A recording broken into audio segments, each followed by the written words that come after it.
Manjula to me is a sister. Within the Asian community, a sister plays a very important role. And wherever she introduced me to people, she would always say, "This is Suleman, my brother." So we had a brother-sister relationship which was very special, very dear to my heart. I've known Manjula for near enough 3 decades or even longer. In various works that I've done, she's been an absolute supporter.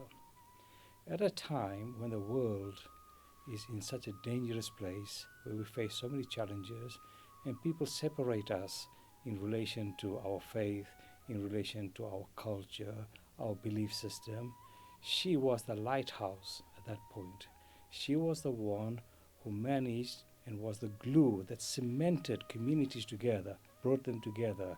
So despite the fact that she came from a particular belief system, she was totally neutral when she worked with people, right across the sectarian divide.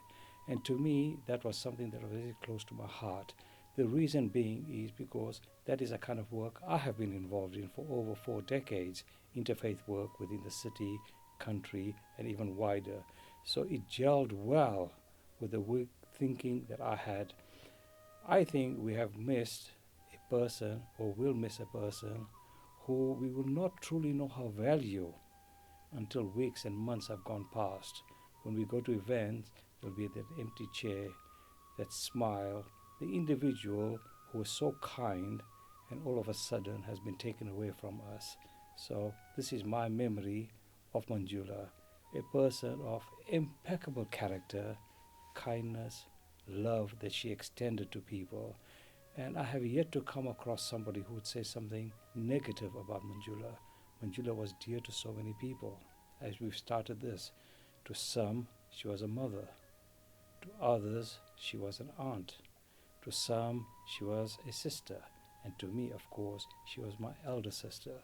And I took great pride in asking her. She was a great mentor to me. She helped me when I had certain confusions about how to interact with situations in the city. I would ring her. We had a very good relation in the sense that I could just pick up the phone, contact her, speak to her, and she was always willing to help. But the most beautiful thing she had about her was her love, her smile, her gentleness. She was what I would say a true human being, one who touched the hearts of all our humanity. She was the first Asian Lord Mayor, of course, a female.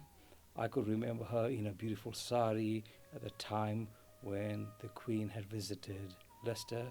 I was at the Curve Theatre. I can recall the situation when she was out there meeting with the Queen, and it was Queen's Jubilee trip. So this was a matter for pride.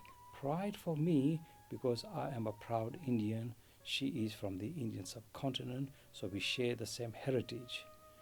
Being a female, which is of course something that a lot of people do not acknowledge, the contributions that females make to society.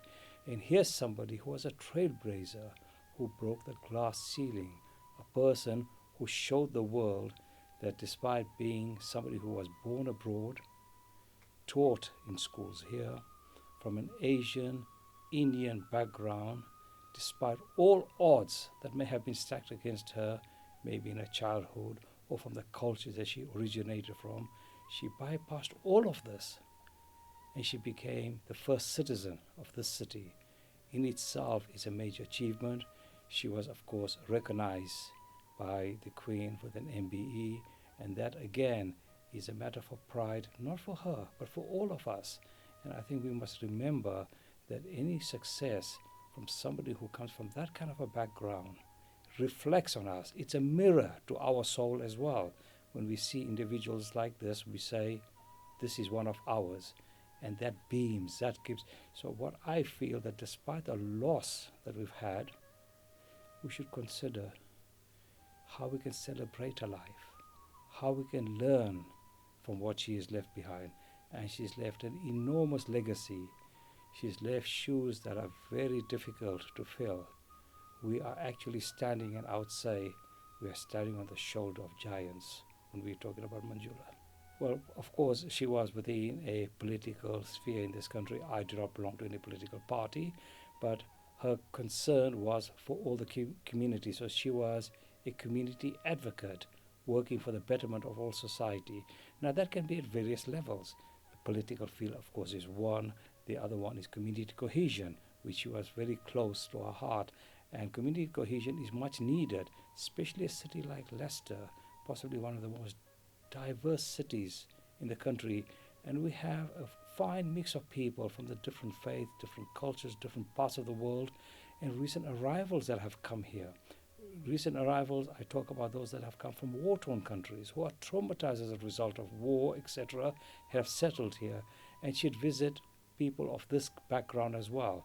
And they would take inspiration by just simply seeing her, but her standing and talking would give them a sense of confidence and security that from where they came from, they may not have had a voice, but they've entered into a city where there is somebody who is a voice for the voiceless.